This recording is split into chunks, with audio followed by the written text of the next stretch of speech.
Qu'est-ce qu'il se passerait si vous plantiez un gland dans le sol ? Sûrement rien, à part peut-être un arbre qui pousse, et pourtant, l'entièreté de l'histoire d'aujourd'hui repose sur un gland planté dans le sol.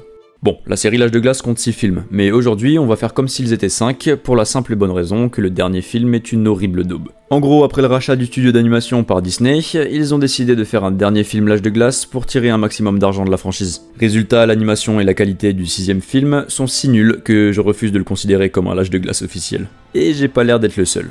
Alors, du sauvetage d'un enfant à l'arrêt d'un astéroïde, remontons dans le temps à la découverte de l'incroyable histoire de L'Âge de glace. Il y a fort longtemps, plus précisément à la préhistoire, vivait un petit écureuil du nom de Scrat. Scrat, il est complètement omnibulé par son gland, sans mauvais jeu de mots. Et vous verrez que lui et son gland, ils vont vachement foutre le bordel dans le monde. En gros, son kiff à lui, c'est d'essayer de planter son gland un peu partout pour essayer de le cacher et de le protéger. Sauf que dès le premier film, il fit sur la glace sur des kilomètres, provoquant une avalanche dévastatrice. Il s'enfuit et finit par s'en sortir... Ah non, il se fait écraser par un mammouth. Voilà, comme ça on a fixé le décor. Bon, entre nous, le premier opus de L'Âge de glace, il est pas très dense en informations. C'était le premier film du studio et à l'époque le budget n'était pas le même que celui d'aujourd'hui, ce qui explique la plupart des décors vides et l'animation pas géniale. Mais c'était en 2002, donc on les pardonne. Par conséquent, je vais passer en revue le premier film assez rapidement pour passer à ce qui nous intéresse vraiment. Premièrement, on fait la rencontre du duo le plus important de l'histoire. Manny, un mammouth grave aigri, et Sid, le golemon du village, en gros. Leur but est de migrer vers le sud pour éviter l'hiver, et c'est ensemble qu'ils vont entamer ce voyage. Tout simplement parce que Sid a la flemme de le faire tout seul. Ouais, Sid c'est un peu le pote chiant en soirée qui veut jamais te lâcher. Pendant ce temps, une tribu de chasseurs se fait attaquer par une meute de tigres à dents de sabre, qui tente de capturer l'enfant du chef pour venger leur ami mort de ses mains. La mère réussit à s'échapper avec l'enfant, et Diego, un membre de la meute, est chargé de le retrouver et de le kidnapper. Et au cours de sa fuite, la mère tombe sur Manny et Sid, et leur confie son enfant en espérant qu'il sera en sécurité avec eux. Bon, entre nous, c'est pas à Sid que j'aurais confié mon gosse, mais bref. Le mammouth, lui, il s'en fout complètement du bébé, mais Sid décide de le garder pour le ramener à sa famille. C'est là que Diego débarque et propose son aide, dans le but de, bien sûr, kidnapper le bébé au moment opportun. Et c'est ensemble que les 3 nouveaux amis vont entamer leur voyage vers le village des humains. Dès le début du trajet, le trio tombe sur un groupe de dodos, qui faisaient leurs provisions pour l'hiver, avant que Sid ne décide d'aller leur voler une pastèque pour nourrir l'enfant. Et comment décrire ça ? Sid plus dodo plus pastèque égale...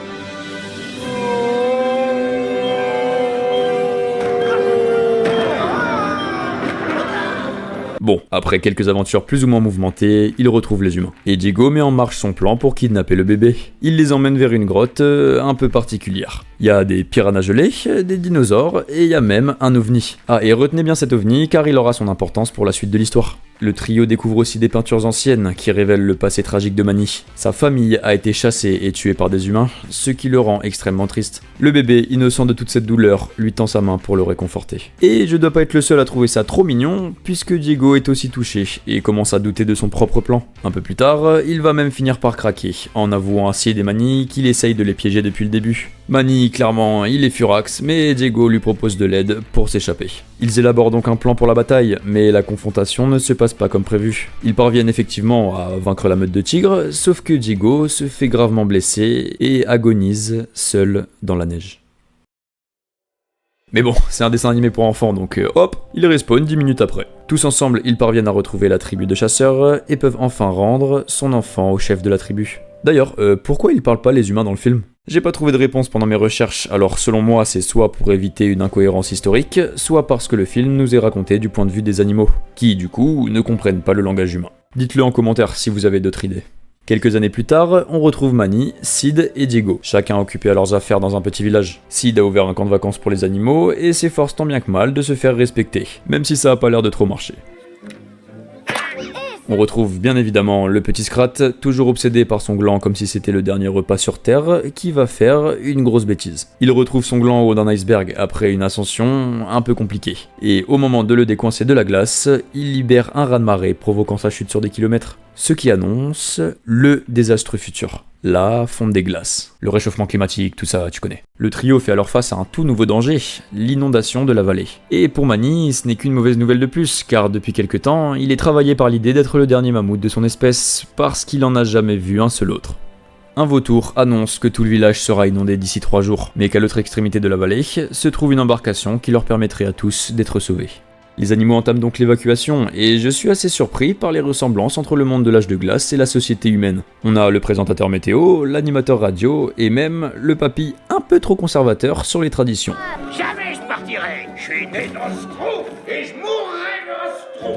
Au cours de leur voyage, Manny n'arrête pas de s'inquiéter pour la disparition de son espèce, et Sid, avec sa délicatesse habituelle, passe le trajet à chanter des chansons sur la disparition des mammouths. Si ton espèce doit survivre, tape dans tes mains. Jusqu'à qu'il tombe sur Ellie. Ellie, c'est aussi un mammouth, et tout le monde est choqué d'apprendre que Manny n'est pas en voie d'extinction. Sauf que Ellie, c'est un mammouth un peu spécial, parce qu'elle est convaincue d'être un opossum. Un putain d'opossum. En gros, elle a été recueillie enfant par Crash et Eddie, deux opossums avec qui elle a grandi, et du coup, elle les prend pour ses frères. Enfin bon, Ellie fait un effort quoi. Manny, il est complètement choqué d'apprendre ça, et il va tout faire pour lui faire comprendre qu'un opossum et un mammouth, c'est pas vraiment la même chose. Ils continuent alors le voyage tous ensemble, et après quelques aventures, les deux mammouths vont finir par se rapprocher, jusqu'à qu'Ellie se dise « Tiens, bizarre, j'arrive pas à m'accrocher aux branches comme un opossum, et tiens, bizarre, je suis quand même vachement plus grosse qu'eux. » Et c'est comme ça qu'elle va se rendre compte qu'elle est bel et bien un mammouth. De son côté, Manny, il commence même à éprouver pour elle un peu plus que de l'amitié, et il va littéralement ruiner leur moment de romance en disant ça. Et qu'est-ce que j'ai d'attirant? Tes fesses, elles sont énormes. Il lui propose aussi de ken juste après, enfin bref. Manny, tu gères pas. Forcément, Ellie est énervé d'avoir affaire à un dalle pareil, mais grâce à Diego, ils se réconcilient et s'excusent tous deux pour avoir mal réagi. Entre nous, Diego, c'est vraiment le seul personnage normal de toute l'histoire. Il est fidèle, il est sincère, et c'est le seul de l'équipe qui a la tête sur ses épaules. Tous les amis continuent donc leur voyage vers la fameuse embarcation, le tout en esquivant les deux soi-disant antagonistes du film, même s'ils n'apportent clairement rien à l'histoire. On apprend aussi à mieux connaître Crash et Eddie, les deux opossums. Et franchement, je sais pas si je les adore ou si je les déteste, mais bon, ils sont là. Un soir, alors que tout le monde dormait autour d'un feu de camp, Sid se fait kidnapper et ne se réveille qu'une fois arrivé à destination. Il a en fait été capturé par une tribu de paresseux qui le considère comme un roi. Il commence donc à le vénérer, et la scène est tellement inexplicable que je vais juste devoir vous la montrer.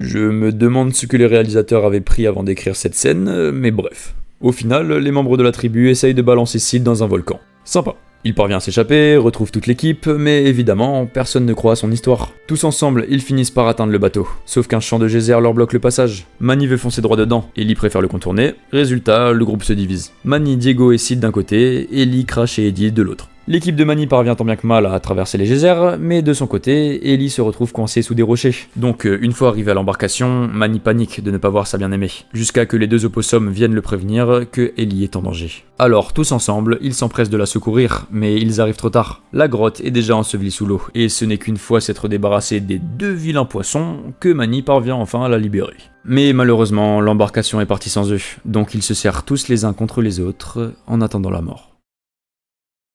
Mais qui aurait pu deviner qu'il serait sauvé par Scrat?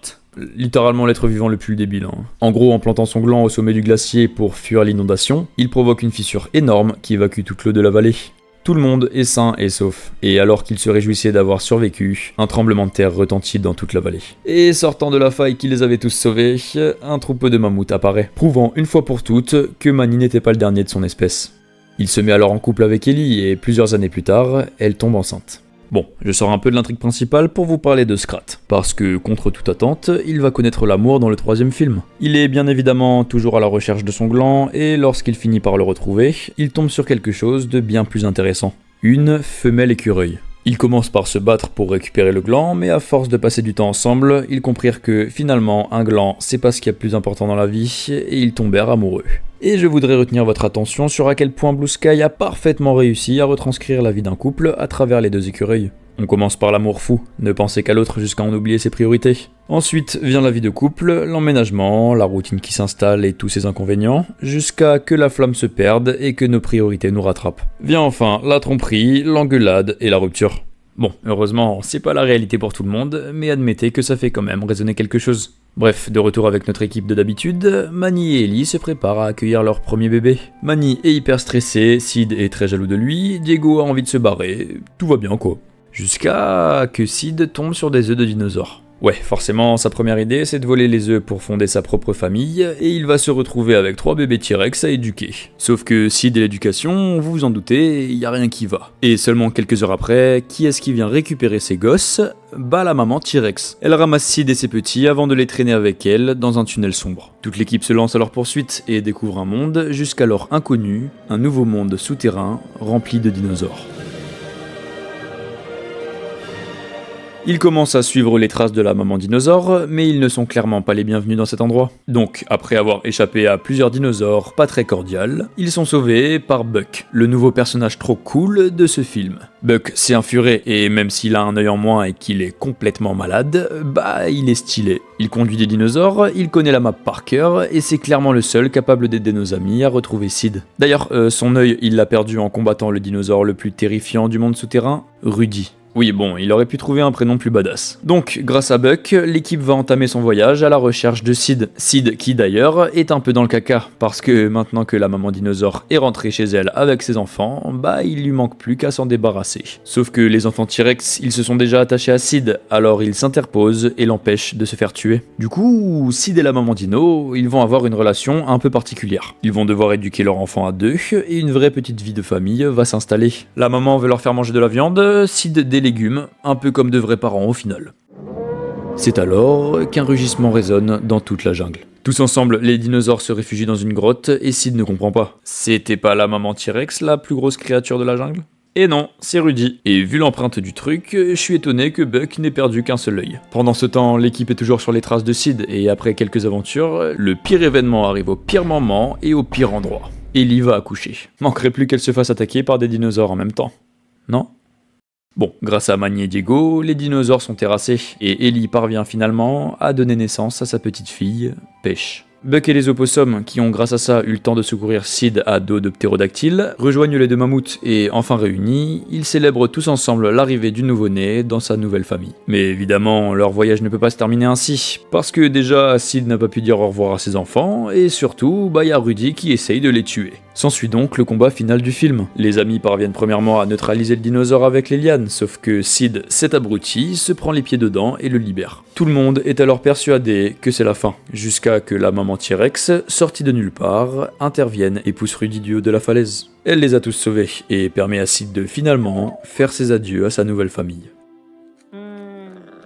Tous ensemble, ils retournent dans leur monde et ils passèrent plusieurs années en paix pendant que Manny s'occupait d'élever sa fille. Jusqu'au retour de Scrat, évidemment. Et là, pour le coup, il s'est surpassé le machin parce qu'avec son gland, il a littéralement réussi à détruire la planète. En fait, il a essayé de planter son gland en haut d'une montagne, forcément la montagne s'est ouverte en deux, et Scrat est tombé jusqu'au centre de la Terre. Cherchez pas. De là, il a commencé à faire tourner le noyau terrestre, ce qui a provoqué la séparation des continents. Alors tous les historiens là, venez pas me parler de tectonique des plaques, de force de subduction, non. Pour séparer des continents, vous avez juste besoin d'un putain d'écureuil.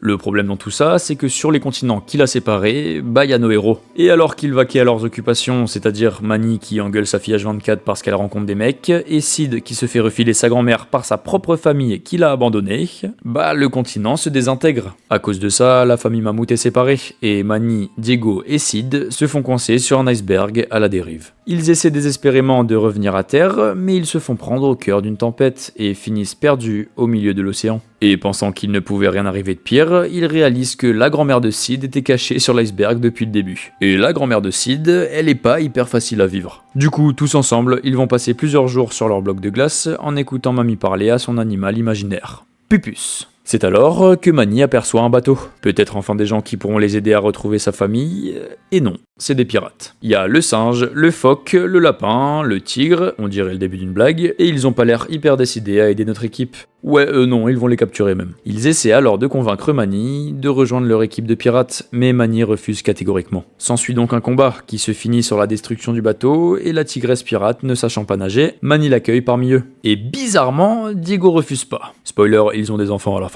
Après une longue dérive, les héros arrivent sur une île habitée par des hamsters hyperactifs. Mais les pirates sont arrivés avant et ont commencé la construction de leur nouveau navire en esclavageant les hamsters. Manny et son équipe doivent donc élaborer un plan pour leur voler le bateau. Avec l'aide des hamsters et de la tigresse, ils arrivent finalement à s'enfuir sur le navire des pirates. Mais le nouvel amour de Diego est contraint de se sacrifier en restant à terre avec son ancien capitaine. Après quelques aventures à bord de leur nouveau bateau, l'équipe arrive enfin à rejoindre le continent. Mais malheureusement, les pirates sont arrivés avant. Et comment ils sont arrivés aussi vite ? Le capitaine a trouvé un bloc de glace, il en a fait un bateau et il a demandé à des narvals de servir de moteur. Du coup, ils ont capturé Ellie et Pêche. Manny est prêt à se rendre pour sauver sa famille, mais le capitaine n'a pas vraiment envie de négocier. On découvre alors que l'animal imaginaire de Mamie, il est pas si imaginaire que ça. Et t'as Pupus le cachalot qui débarque pour détruire l'équipage de pirates. De son côté, Manny parvient à battre le capitaine et tous ensemble, ils terrassent les pirates et les forcent à retourner sur les mers. Pour une fois, la grand-mère de Sid obtient un peu de reconnaissance pour son aide, et Manny retrouve enfin sa femme et sa fille. Un peu plus tard, Diego et la tigresse se mettent en couple, et Pêche trouve elle aussi son partenaire, Julian. Un mammouth un peu spécial, mais qui va tout faire pour plaire à son futur beau-père. Bon, est-ce que vous vous souvenez de l'ovni caché dans la grotte du premier film ? Eh bien, il va être la cause de vraiment beaucoup de problèmes. Pourquoi ? Parce que Scrat, qui est en train de... Est-ce que j'ai vraiment besoin de vous dire ce qu'il est en train de faire ?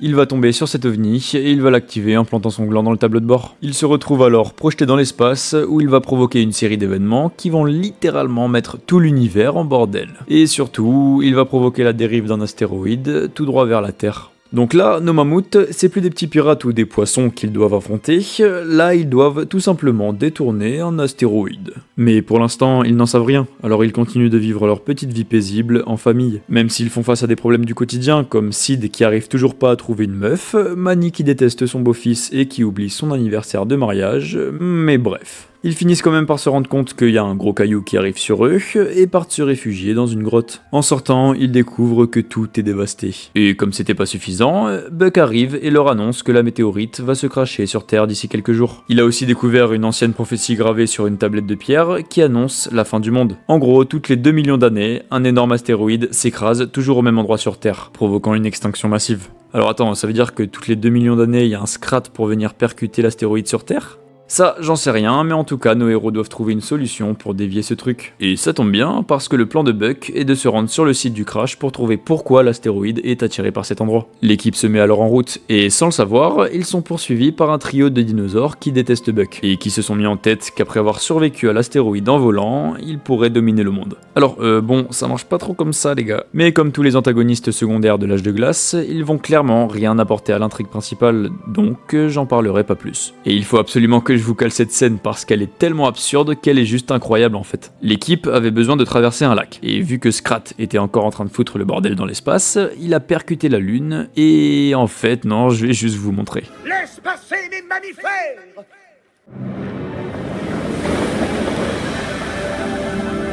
Bon, à part ça, il découvre que les fragments de météorites sont magnétiques, ce qui donne la merveilleuse idée à Buck d'envoyer plein de fragments dans l'espace pour faire dévier l'astéroïde. Et une fois arrivé sur le lieu de l'impact, il découvre l'incroyable ville de Géotopia. Géotopia, c'est une cité cachée à l'intérieur de l'astéroïde qui a frappé la Terre 2 millions d'années plus tôt, et qui a la particularité d'offrir la jeunesse éternelle à ses habitants. C'est là qu'on découvre Brooke, une autre paresseuse qui tombe immédiatement sous le charme de Sid, alors qu'il est littéralement en train de faire ça.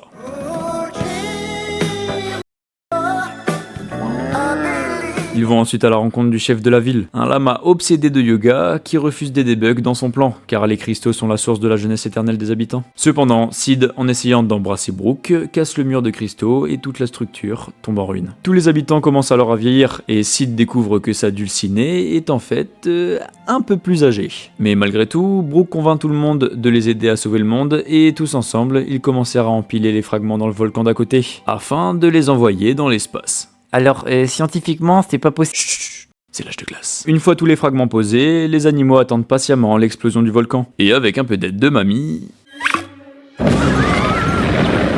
Et devinez quoi ? Le plan fonctionne. Les cristaux détournent l'astéroïde qui repart dans l'espace. Tout le monde célèbre la victoire. Manny accepte enfin Julian comme son beau-fils, Diego et sa femme commencent à vouloir des enfants, et Sid a enfin trouvé l'amour. Le film se conclut sur le mariage de Pêche et Julian, ce qui donc conclut la saga complète sur une magnifique fin. Sauf que non, pas si magnifique. Quand un groupe d'artistes de chez Blue Sky a vu le désastre qu'ont fait Disney pour le 6e film, ils se sont regroupés et ont décidé d'offrir une véritable conclusion à la saga. Un court-métrage qu'ils ont appelé The End. The End, c'est une scène de seulement 30 secondes, mais ces 30 secondes représentent 20 ans de travail et suffisent pour le studio à nous faire ses adieux. Scrat est toujours à la recherche d'un endroit pour cacher son gland. Mais au moment de le planter dans le sol, il repense à tous les désastres arrivés par sa faute, et...